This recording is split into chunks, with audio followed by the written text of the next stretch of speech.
So a lot of times that certainty comes from just knowing.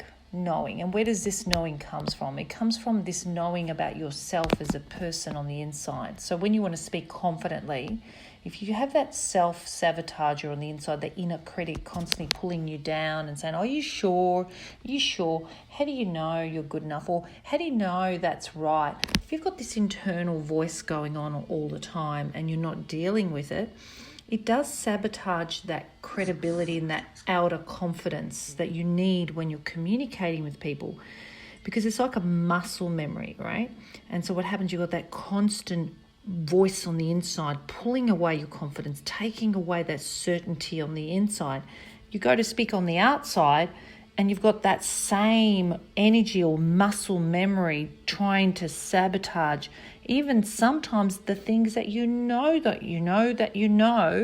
it still doesn't come out confident. So I suggest one of the greatest things to do is to really address and become aware of yourself, the inner critic, to be aware of it, not to be afraid of it, welcoming it, getting to know yourself, accepting parts of you that you don't have answers about, not expecting yourself to be perfect, knowing that you're even more than all of that. And so when you're speaking on the outside, which is an external event, it's outside, but rooted from the inside.